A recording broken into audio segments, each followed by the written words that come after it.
परमात्मा तू दानी महादाता न तुझसा कोय है। जो भक्त भजता है तुझे सो रूप तेरा होय है। सच्चित तथा आनंद घन अद्वैत इकरस होय सो। सोहम अहम सो नर भजे धन्य है अति धन्य सो। हे भगवान तू महादानी है, दाता न तुझसा कोय है। भगवान आपने क्या नहीं दिया हमको, हमको क्या नहीं दिया, इधर हमारा ध्यान जाता है, और क्या दिया है उधर हमारा ध्यान नहीं जाता। तू दानी महादाता न तुझसा कोय है। जो भक्त भजता है तुझे, तो भगवान का भक्त कौन है? भगवान का भक्त वो है कि जो भगवान ने दिए हुए चीज़ों को लेकर के कृतज्ञ है, कृतज्ञ नहीं है। देखो, इसीलिए भगवान का भक्त कौन हो गया? जिसको कोई किसी के बारे में कोई शिकायत नहीं, कोई कंप्लेन नहीं। फिर सो रूप तेरा होय है, वही भगवान स्वरूप है। अब देखो, भगवान ने कभी कंप्लेन करी है क्या कि पापी है, पुण्यवान है, अच्छा है, बुरा है? नहीं। जब भगवान ने शिशुपाल को मारा या कर्ण ये अपने कंस को मारा, रावण को मारा, तो वो उसमें उनमें ही मिल गए, उनका त्याग नहीं किया। एक कथा बीरबल और अकबर की आती है।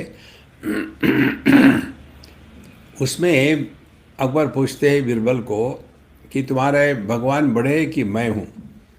तो उन्होंने कहा कि आप बड़े हैं। बोले मुझे मालूम है तुम ऐसे कहोगे। कैसे? बोले आप यदि क्रोध करते हो तो किसी को अपने राज्य से निकाल दोगे। भगवान तो पहले क्रोध करते ही नहीं, और करते भी है तो भी उनको अपने राज्य से निकाल नहीं सकते। कारण क्या है? वो कहाँ नहीं है।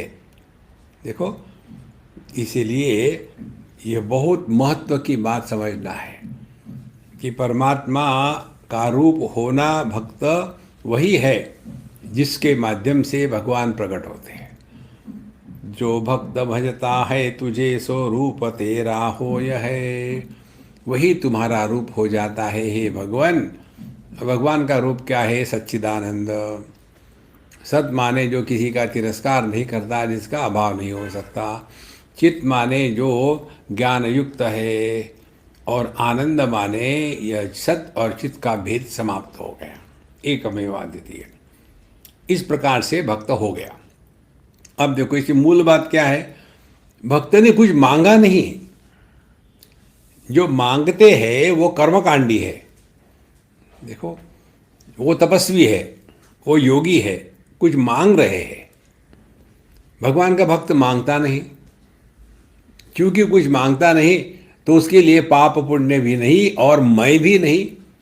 हे भगवान, आपकी इच्छा हरी इच्छा।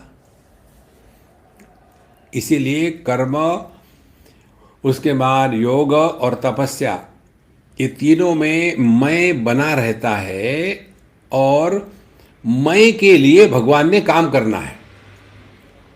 आपने देखा होगा कई घरों में, घर के बाहर दरवाजे में गणेश जी और हनुमान जी की मूर्ति रख देते हैं। किस लिए? वॉचमैन। तो हमारे घर में कोई बुरी बातें ना आवे। देखो महाराज, तो जहाँ कामना है, जहाँ इच्छा है, वहाँ हम परमात्मा से दूर रहे। जहाँ कामना नहीं, इच्छा नहीं, और कामना इच्छा कैसी होती है? मुझे ये चाहिए, मुझे वो चाहिए, मुझे अच्छा नहीं लगता, मुझे वो अच्छा नहीं लगता। भगवान का भक्त जो है वो ठीक है, हर इच्छा से हो रहा है। Living at zero complaint level. कोई भी किसी से शिकवा नहीं, गिलवा गिला नहीं। तो जो भक्त भजता है तुझे सो रूप तेरा होय है।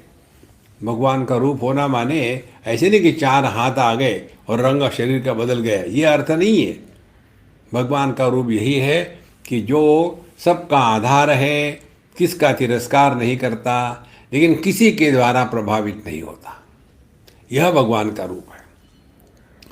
अब सच्चित तथा आनंद घन अद्वैक इक रस हो यसो। तो ऐसा भक्त अल्टीमेटली क्या कहते हैं इसको, इसको कहते हैं पराभक्ति। भगवत गीता में भगवान इस विषय को ले आते हैं भगवत गीता के अंत में जाकर के। वहाँ कहते हैं सर्वधर्मान परित्यज्य मामेकम शरणम व्रज अहम त्वा सर्व पापेभ्यो मोक्षयिष्यामि मा शुचा। तुम यदि मेरी शरण आ जाओ, माने तुम अपने मैं को मिटा दो, तो फिर आपको कोई फिक्र नहीं, किसी बात की फिक्र नहीं है। मा शुचा, दुखी मत होना। तो भगवान का भक्त वो है जो दुखी नहीं होता। और इसके लिए साधना क्या है? साधना बताते हैं पहले, ब्रह्मभूत प्रसन्नात्मा न शोचति न कांक्षति। देखो,